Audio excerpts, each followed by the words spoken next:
Et je pense que le fait d'avoir fait l'école cette année, en fait, je suis passée d'un niveau où je restais dans un certain confort, à ne pas être trop grande, en me disant que je ne pouvais pas faire certains projets, je ne pouvais pas approcher certaines personnes. Et en fait, en faisant l'école, j'ai j'ai arrêté d'avoir le fameux syndrome de l'imposteur en me disant bah non, je suis pas paléontologue, mais tant mieux, parce que sinon vous seriez pas en train de parler avec moi. Parce qu'un paléontologue, ça fait des articles et ça étudie des pièces qui sont dans des musées avec des numéros d'identification. Et donc, c'est parce que je suis pas paléontologue que je peux vous ouvrir ce monde-là. Et donc, quand les gens viennent ici et quand ils voient ce petit qui est là et qui me disent on peut le toucher, oui, c'est un vrai, et qui trouvent ça incroyable et fascinant que ça puisse être à la portée de, de quelqu'un qui n'est pas dans le milieu scientifique. Et donc, quand je leur annonce que dans le musée, à part les iguanodons, il y a très, très, très peu d'originaux. C'est que des moulages, parce que sinon, il y aurait des vitrines autour et vous ne pourriez pas les approcher. Et donc, voilà, il y a un côté un peu féerique. Et donc, ces gens ont de l'argent, ont du temps, ont, Mm. ont s'entourent que des meilleurs et que dans tous les domaines. Et donc, je me souviens, voilà, au tout début de l'année, quand j'ai commencé à aller, enfin, à me rassurer par rapport à mon syndrome de l'imposteur, à ne plus avoir peur, parce que je me suis rendu compte qu'en fait, j'avais peur et que mais peur de moi-même, peur de rater, peur de penser que je pourrais faire plus. Pour qui je me prends de croire que moi, on va me faire confiance. Et donc, j'ai arrêté d'avoir ces peurs-là. Et en fait, je me suis dit, ben voilà, pour convaincre ces gens, il faut devenir leader dans le domaine, il faut devenir la meilleure. Eh ben, on y va et on va le faire. Et donc du coup, ça a été une année de transition Mm. où, où vraiment il y a eu énormément de choses qui se sont passées. Donc, moi, je me souviens de quand j'ai intégré l'école. Donc, en gros, mon questionnement quand je suis arrivée, j'avais presque envie d'arrêter parce que je me disais, ben, je passe à côté de la vie de mon fils. Je passe à côté, vu que mon travail est ma passion, ben, en fait, je vois pas les heures. J'y pense tout le temps. Je sais pas, ça devenait quelque chose de très, très lourd, en fait. Et, euh, et je voyais que je me disais, non, je peux pas me réveiller et de me dire, ben voilà, mon fils part de la maison. Et en fait, je suis passée à côté de lui, alors que non, c'était pas ça du tout que je voulais. Et donc, j'étais dans une espèce je pense, de burn-out, de, de gens, comme les gens passionnés qui n'ont pas l'impression de l'être, en burn-out, parce que, en fait, vu qu'on veut travailler, vu qu'on aime travailler, on se dit toujours que quelqu'un qui est en burn-out, c'est quelqu'un qui n'aime pas vraiment son travail et à qui on demande trop et que, ben non, en fait, c'est des gens passionnés qui en font beaucoup parce que ils ont envie d'en faire beaucoup et à un moment, ça lâche. Et donc, moi, je suis arrivée dans l'école en me disant qu'on allait voir et sans trop de... C'est pas que j'y croyais pas, mais je me disais, bah, les psys, j'en ai déjà vu. Qu'est-ce qu'ils vont pouvoir faire pour moi, vu que bah, je peux pas faire en sorte d'avoir 48 heures dans une journée. Bah, à part ça, je vois pas ce qui pourrait être possible. Donc, il y avait une, une espèce la baguette magique, elle n'existe pas.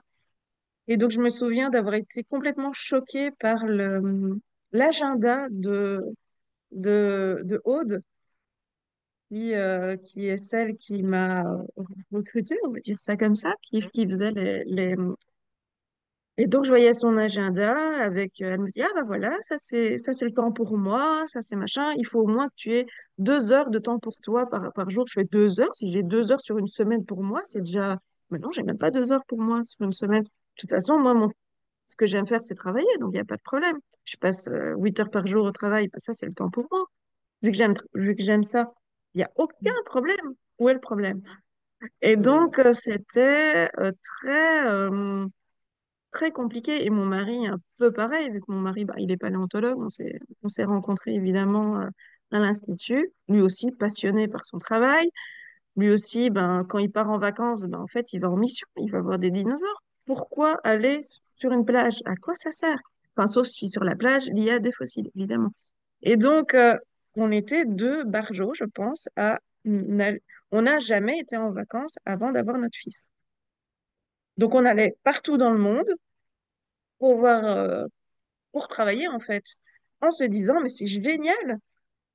Eh ben non, c'est pas des vacances en fait. Et donc je Mm. suis rentrée dans l'école avec ce questionnement-là, et en fait je me suis aperçue que le questionnement était beaucoup plus grand que ça, que je voulais compenser mes peurs, compenser le fait de ne pas avoir réussi mes études, cette espèce de complexe qui était là en disant, en devant dire à chaque personne, et donc vous êtes paléontologue? Non, je ne suis pas paléontologue. Je prenais ça comme un complexe et Mm. je pense que j'en faisais, comme certaines femmes, 10 fois plus pour, euh, pour essayer de compenser en fait. Et On- je te propose ouais, qu'on continue sur l'école, du coup, puisque tu engages ouais, ce mais sujet-là oui, et oui, c'est oui, vraiment très intéressant. Et en effet, donc, tu arrives dans ce moment de vie où tu sens quand même que l'étau se resserre sur toi et ouais. que ça devient très, très compliqué. Est-ce que tu étais déjà sensibilisée à l'accompagnement, au coaching, au fait de te faire accompagner? Qu'est-ce qui fait que tu es dans ton atelier, que tu rencontres ces problématiques et qu'à un moment donné, tu te dis, ah ouais, ça pourrait valoir le coup de me faire accompagner? Parce que c'est pas, le lien n'est pas si évident que ça. Et puis finalement, comment tu trouves l'école des femmes inspirantes? Enfin voilà, on se demande un petit peu comment, comment tout ça arrive à se faire. Comment ça s'est Ouais. passé en fait pour toi? Ben, en fait, moi, les seuls accompagnements que j'avais eus, c'était par un psychologue. Quand mon fils a eu 1 an, j'ai fait un vrai burn-out parce que pour moi, évidemment, j'allais reprendre exactement le même rythme une fois la naissance de mon fils. Logique, hein? Hmm. J'ai tenu 6 mois. Donc, et au bout de 6 mois, je me suis écroulée, mais vraiment écroulée. Et donc là, j'ai été suivie par un psychologue et même un psychiatre parce que j'ai dû avoir un traitement parce que je n'arrivais même plus à m'occuper de mon fils. Hmm. C'était devenu quelque chose de très... là, j'ai sombré. Je me suis dit, bah, c'était juste une question de fatigue. C'était juste, voilà. Mais en fait, non, c'était bien plus profond que ça. Et en fait, pourquoi à ce moment-là, je suis rentrée dans l'école? Parce qu'en fait, je me disais que la flamme de la passion de mon travail j'avais l'impression qu'elle était en train de s'éteindre. Hmm. Et je me disais, bah, j'ai pas fait tout ça pour rien, en fait. J'avais Ouais. l'impression d'avoir Et réussi. comment tu tombes sur nous, puisque du coup, Alors, je suis tombée, alors, je me suis enfouie chez ma mère en France pendant, hmm, je pense, 4 jours avec mon fils. J'ai confié mon fils à ma mère en disant, fais ce que tu veux avec lui, mais là, j'ai besoin de me reposer.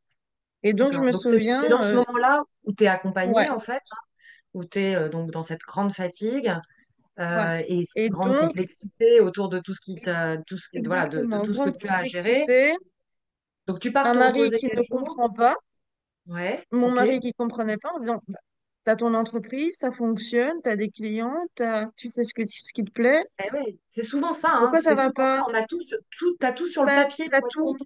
t'as Passe. tout, t'as coché toutes les cases, elles sont cochées. Voilà. Qu'est-ce qui se passe? Qu'est-ce qui Ok. se passe? Et donc, je suis chez ma mère et donc, je vais sur Facebook, ce qui n'arrive. jamais parce que j'ai jamais le temps. Et donc, je suis chez ma mère en Bourgogne. Je crois que j'étais dans un transat dans le jardin, un truc comme ça.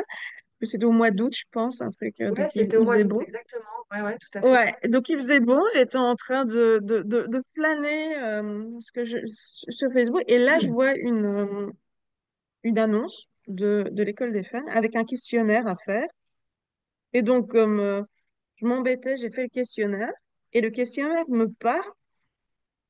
Et donc, je réponds à ça en disant, bah, il y aura rien derrière. C'est un truc Facebook, c'est pas que c'était pas sérieux, mais je me disais, ça n'engage à rien. De toute façon, il y a personne qui va me rappeler. Enfin, voilà. Donc, j'ai fait ça. Et puis, il y a vraiment quelqu'un qui m'a appelé. Aude, en l'occurrence, qui m'a appelé. Et j'étais Donc, là, ma collaboratrice, en effet, Aude. voilà, voilà, Aude qui est très, qui est très efficace, j'avoue. Et qui m'a appelé. Et, euh, et en fait, et donc moi j'étais un peu gênée. Je me fais, ouais, mais non, j'ai fait ça comme ça, j'en ai pas vraiment besoin. Je peux pas me plaindre.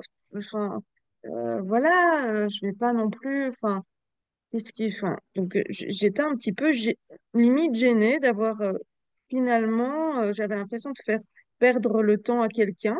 Et donc j'étais limite, voilà, c'est pas pour moi. C'est Et donc elle me donne un questionnaire à faire. Je fais le questionnaire. Et elle me dit, bah là, vous êtes en limite burn-out, quoi. Là, enfin, et quand j'ai vu le questionnaire, quand j'ai répondu aux questions et que je me suis rendu compte de mes réponses, je me suis dit, mais en fait, ça va pas du tout. Ça va pas du tout. Et ce qui m'a convaincue, parce que, voilà, j'avais jamais été suivie. Et pour moi, les coachs, c'était plutôt je voyais ça plutôt comme des coachs sportifs. On veut atteindre une performance. Donc j'étais là, ben moi je veux pas performer, je veux pas. Parce que, enfin, j'étais un petit peu. Et donc, ce qui m'a convaincue, c'est que j'ai entendu des témoignages, dont notamment témoignage de Marie qui avait tout quitté pour aller au fin fond de l'Afrique et qui disait qu'elle avait eu le temps, parce que moi je me disais, mais comment je vais, enfin, parce que quand je voyais le programme de l'école des femmes, je me suis dit, bah, si je m'engage en bonne première de classe, il faut tout faire. On va pas s'engager pour faire, voilà. Je prenais ça comme des cours. Il y a des horaires, il y a des cours, il y a des choses à faire le vendredi, tac, tac, tac, le lundi, c'est ça. Il faut bien faire ça. Et donc, je me disais, mais c'est impossible que je libère mon vendredi. C'est impossible. C'est même pas imaginable. J'ai pas assez de temps. Comment je vais faire? Et je me dis que j'ai pas assez de temps pour mon fils. Ça va pas être possible de encore mettre quelque chose en plus. Et quand je me suis dit que elle, qui avait tout quitté, qui devait tout reconstruire, qui avait affaire à des responsabilités énormes, a eu le temps de le faire, je me suis Oui, dit, parce que bah, si Marie elle a travaille eu le pour la temps. Commission européenne. Oui, Je me voilà. permets juste cette Oui, insertion oui, parce oui, que oui, parce que si oui. vous voulez voir, On ne sait pas de si qui je vous voulez parle, voir ouais. le témoignage de Marie sur ma chaîne YouTube, là, vous pouvez, hein, Marie, donc, Ouais. est membre de la Commission européenne et donc voyage beaucoup, expatriée avec son mari, ses deux filles qui sont pas très grandes. Et en effet, devait s'installer au Cameroun, travailler pour la Commission, vivre sa vie de maman, vivre sa vie de femme, etc. En plus, elle voulait reprendre l'allemand, retravailler Continue ses à faire son langues. jogging. Ça m'a. C'est très important pour elle de faire son jogging. Donc, enfin, vous pourrez entendre tout ça dans le témoignage de Marie. Et donc, oui, donc toi, en résonance, tu te dis, bon, Ouais. attends, alors si Marie y arrive, enfin, peut-être qu'il Ben, je y a, dois y arriver. y a quelque chose pour moi Pourquoi là qui peut être Voilà, je dois important y et intéressant. arriver. Et on va. Allons-y. Je n'ai rien à perdre. Allons-y. C'est ça qui t'a Et donc, déclenché. Ça a vraiment été le déclencheur. ouais, ouais, ça a été le déclencheur parce que, en fait, je ne voyais pas comment j'allais mettre ça dans mon horaire. Et Hmm. en fait, je me suis dit, mais tu Donc, vas tu le avais un faire. frein sur le temps. Est-ce que je vais pouvoir y Le accorder temps. du temps? Il y a beaucoup de femmes qui ont des freins sur le temps. Et en effet, moi, je dis souvent que ça fait partie de l'exercice, du coup, de Ouais. réappropriation de son temps. Et c'est aussi pour ça que alors, j'ai mis des veillées parce que voilà, je sais que ça facilite aussi un peu et puis que ça crée aussi une ambiance hein, plus intime. Et Hmm. comme on est beaucoup en vidéo, puisque bah, vous l'avez compris, hein, le Cameroun, la Guadeloupe, hein, donc il y en a même qui suivent en décalage horaire, donc comme quoi le temps, hein, c'est relatif, hein. Mais voilà, je pense à quelqu'un qui suit en décalage horaire le programme. On a la Belgique, on a bah, tout le monde francophone, et donc partout en France, donc on est en visio, donc c'est vrai que les veillées, le fait d'être le soir, ça crée un peu une intimité assez sympathique, mais sinon il y a un temps aussi qui est en effet le vendredi. Et j'ai beaucoup de femmes qui me disent, mais comment je vais libérer mon vendredi? Et bien justement, c'est le job. C'est le Et job. donc tu as pu libérer ton vendredi. Et oui, et donc au début, gros effort, j'ai libéré mon vendredi, mais en fait, vu que ça m'apportait tellement de voir que j'étais pas toute seule, en fait, à avoir toutes ces problématiques et, et, et, et, et à cheminer comme ça. Et ce qui a été pour moi une marche en plus, on va dire, c'est le séminaire à Pornichet. Ça a été pour moi une étape. Enfin, si je dois mettre des checkpoints à mon parcours, ça a été mon premier vraiment checkpoint parce que là, j'ai rencontré des femmes qui pour moi sont formidables, sont intéressantes, sont incroyables, ont des carrières incroyables, sont des femmes inspirantes. Et de me dire qu'elles pensaient la même chose de moi a été pour moi quelque chose d'incroyable. Ou, bah moi, je me souviens, je vous avais ramené un petit morceau de Triceratops, parce qu'il fallait ramener un objet qui est important pour nous. Un petit bout, alors un petit bout pour moi horrible, hein, que j'avais ramassé sur une table le matin avant de partir, en gros. Et quand j'ai vu la fascination que les gens avaient, je me suis dit, en fait, peut-être que je fais quelque chose d'intéressant, mais peut-être que moi aussi, je suis inspirante. Et ça m'a réconciliée, en fait, avec moi-même, en fait. Je me suis toujours dit enfin, j'attendais un petit peu le moment où j'allais devenir adulte, le moment où on s'assume complètement, où on se dit, maintenant on sait. Et donc, je me suis dit, je m'étais toujours dit, peut-être qu'un jour, j'aurai ce sentiment-là, le sentiment d'être adulte, le sentiment de plus avoir un vide à l'intérieur. Et donc, je voulais toujours le combler par l'amour ou l'intérêt des autres, on va dire ça comme ça. Et là, euh, je me souviens, c'était en écrivant ma lettre, ma fameuse, que je me suis dit, en fait, voilà, là, je sais, maman, là, je suis devenue adulte, je suis là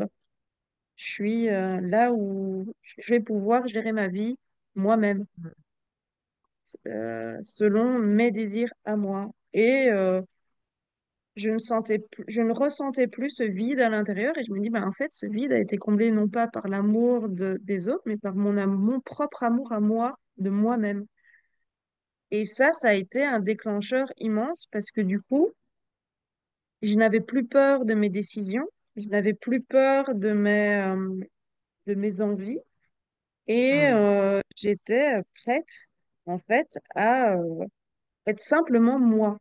Donc, je suis pas devenue quelqu'un d'autre. Je peux pas dire que j'ai une transformation, mais je suis devenue moi. Et je me suis retrouvée dans certaines choses que je faisais de façon naturelle et instinctive quand on est petit ou quand on est au début de l'adolescence, où en fait, on se pose pas la question, là, on fait. Et c'est après qu'on devient un petit peu dans une case et qu'on se referme et qu'on doit être par rapport aux professeurs aussi. Moi, je me souviens en secondaire, au moment où au lycée, enfin juste avant le lycée, on doit choisir son orientation. Je trouve ça horrible.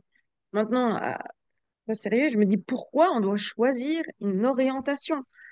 Et donc, tous mes profs de latin, de français, me disaient, mais toi, t'es littéraire, va en littéraire. Et voilà, j'avais fait des concours de poèmes, des choses comme ça. Et oui, j'étais littéraire. Pour mes profs de sciences, j'étais scientifique. Pour mon prof de maths, j'étais matheuse. Donc j'étais là, waouh, ok, mais pourquoi il faut Sauf que, choisir? Mais quelle oui, horreur, c'est ça. quelle horreur. Choisissons Et de ne pas donc, choisir. La mais devise, voilà, et donc, la devise de et en fait, l'école, c'est la, pas la devise de nous, l'école. c'est pas nous qui nous mettons ces barrières, c'est la société qui veut absolument qu'on soit, qu'on puisse nous mettre dans une cage parce que c'est beaucoup plus simple pour l'interlocuteur se dire, lui, il aime les sciences, il est matheux, il est artistique, il vaut mieux qu'il sorte du général qu'il aille vers du professionnel. Il est, donc voilà, T'as dit quelque chose de fondamental sur quand tu dis je suis devenue adulte, hein, j'aime beaucoup cette ouais, expression-là, hein. C'est ce moment, en effet, quand on fait une thérapie, il y a, je crois, un moment où il y a cette bascule, où d'un seul coup, on est dans la capacité de mobiliser ses propres ressources parce qu'on les ouais, a reconnues, parce qu'on a réintégré toutes les facettes de nous, celles qu'on aime et celles qu'on aime moins, et que c'est OK et que cette espèce d'apaisement, en effet, nous permet de prendre toute notre belle et pleine responsabilité, comme j'aime bien dire, hein, c'est-à-dire bah, voilà, cette capacité à répondre à ce qui se passe à nous. Et plus on développe cette responsabilité, plus on est libre. Donc, en effet, plus on devient peut-être cet adulte bah, capable de diriger sa vie. Moi, j'ai écrit cette conférence souveraine, hein. J'aime bien aussi dire, voilà, en souveraineté finalement sur son existence. Je trouve ça très, très, très important ce que tu viens de dire. Donc, voilà, j'espère que nos auditrices mettront un petit temps de focus là-dessus ou même reviendront en arrière du coup avec la petite lumière là que je mets sur ce que tu viens de dire parce que ça me paraît vraiment fondamental et que c'est le chemin de la thérapie. C'est vraiment ça. Alors, l'école des femmes, c'est de la thérapie, c'est aussi de l'apprentissage, apprendre à développer certaines compétences pour être vraiment dans son leadership. Et puis, c'est du coaching parce que l'idée, c'est de réaliser des choses très concrètes, hein. Toi, c'était de reprendre la main sur ton emploi du temps, sur ton temps, sur la façon de pouvoir exprimer toutes tes facettes. Et un an après, enfin un an et demi maintenant, tu dirais que tu ouais. sors comment de ce chemin? Ah ben, grandi, ça c'est, Mm. et aligné. C'est, il y a eu énormément de choses qui se sont passées cette année. Donc je pense que je n'aurais pas pu faire face à ça, à tout ça, si je n'avais pas fait l'école des femmes. Et je suis Ça maintenant, s'est peut-être présenté à toi parce que tu étais dans cette dynamique aussi de, ouais, de développement et en fait, il d'évolution. y a eu plein de basculements, plein de Ouais. basculements. Et donc, c'est comme si, voilà, peut-être que le tsunami avait besoin d'être là Mm. pour pour qu'en fait les bases redeviennent Ouais, et c'est saines. toi qui as su saisir aussi la possibilité de le faire, parce que comme tu dis, tu étais en train de scroller sur Facebook, tu faisais ça un peu en Ouais, dilettante, en détente, et tu aurais pu ouais, dire ouais. non, non, mais attendez, en fait, je ne suis pas du tout intéressée, je fais ça comme ça, mais tu as laissé la porte ouverte, hein, voilà, là aussi, je voudrais mettre un petit peu de lumière là-dessus, parce on en a beaucoup au téléphone, hein, et on sait très bien hein, que le cerveau, il ouvre sur les possibilités pendant 5 secondes, hein. C'est très court, hein. Et donc, si on ne Ouais. saisit pas ces 5 secondes d'ouverture en se disant, ah, mais peut-être que ça, c'est un truc qui est possible, en fait, pour moi, pourquoi pas, bah, le cerveau, il referme, il va dire, non, non, mais c'est bon, en fait, moi, je connais, hein, moi, je reprends mon petit train-train quotidien. Donc, toi, tu as su quand même saisir ces 5 secondes-là de, tiens, il y a un truc possible pour moi. Donc, ça, je trouve ça très, très intéressant. Tu as su aller au-delà de tes freins. Donc, toi, tu avais un frein sur le temps. Tu n'as pas eu de frein sur le budget, parce que c'est quand même un investissement Alors, important. vu que je n'avais aucune idée de combien coûtait du coaching, mais j'avais une idée très précise de combien coûtait une formation en managérial ou en finance, et je me suis OK. dit, ben, si je suis prête à mettre autant, on va dire, d'argent pour pouvoir parler à des clients, pourquoi je suis pas prête à mettre ce même argent pour moi-même pour pouvoir euh, prendre soin de moi. Et en Ouais. fait, il y avait quelque chose où je j'ai fait un comparatif, on va dire professionnel, voilà, où je me suis dit, ben, c'est des pros. Et, et, et voilà, et vu que je suis aussi quelqu'un qui a besoin de parler à des personnes qui sont un peu dans l'expertise, Et donc, oui, le fait de voir ton parcours, de voir le parcours des personnes qui étaient dans l'école, je me suis dit, ben voilà, c'est pas un coach qui a été 3 semaines, je sais pas moi, en Inde, qui a caressé des arbres et qui vient me dire que je dois ouvrir mes chakras. Ça aurait pas marché du tout. Ça, c'était juste impossible. Et donc, moi, il me fallait quelque chose où euh, quelqu'un qui soit expert, une école qui soit experte à parler à des personnes comme moi. Mm. Parce que je voulais que ça corresponde exactement à mon profil et Mm. à mes problématiques. Et donc, c'est ça qui m'a vraiment, voilà, comme quand on cherche si on cherche des formations en finance, eh ben, on va aller voir des écoles de finance. On va pas se dire que, enfin, ce qui est logique.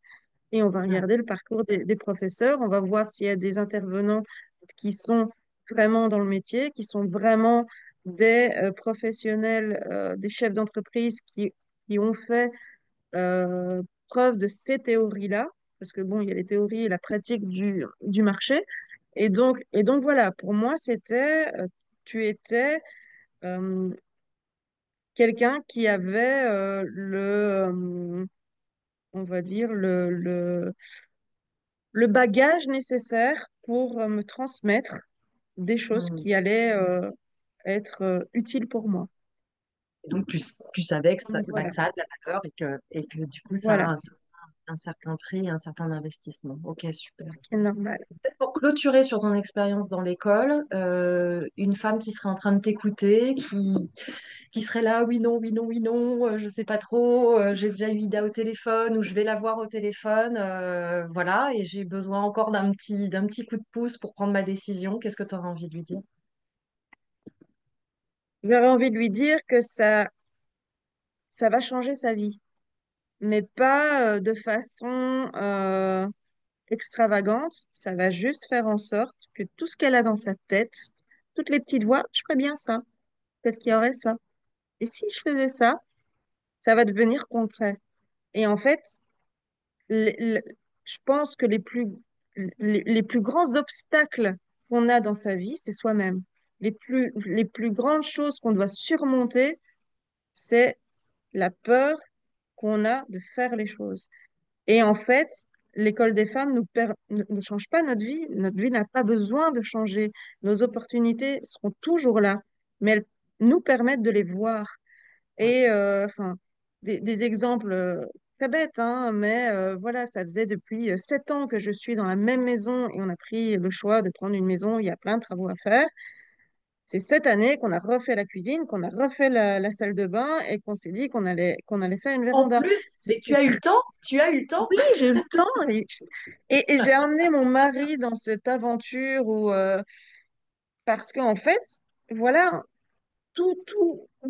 quand on se dit qu'on n'a pas le temps et que on travaille et que tout ça, ça passera après, on se dit, mais non, pourquoi je n'en peux plus de vivre dans un lieu que je n'aime pas. J'ai fait un tri, enfin, je me souviens, j'ai fait un tri dans mes vêtements où je fais, bah, là, il va falloir quand même que tu réalises que plus jamais tu ne pourras rentrer dans les pantalons que tu mettais avant la naissance de ton fils. Il y a un moment donné, va falloir que tu prennes le temps de te le dire. Enfin, ça paraît anodin comme ça, mais c'est tous ces petits changements, toutes ces petites choses qui font que, en fait, ça vide la tête. En fait, tous les projets qui ne sont jamais faits, toutes les expériences qu'on n'ose pas faire, les formations qu'on se dit, bah, quand je vais mettre ça, en fait, toutes ces choses qui ne sont pas faites et qui ne restent que des idées, en fait, ça fait un espèce de grand brouillard dans sa tête. Ça reste là, même si on a l'impression de plus en penser, en fait, tout ça, ça reste. Ça reste et ça fait qu'on s'immobilise. Et une fois qu'on fait les choses, qu'on passe à l'action, et l'école nous permet d'en fait d'agir, et cette action fait que tout devient plus net, on s'aligne et tout devient possible en fait.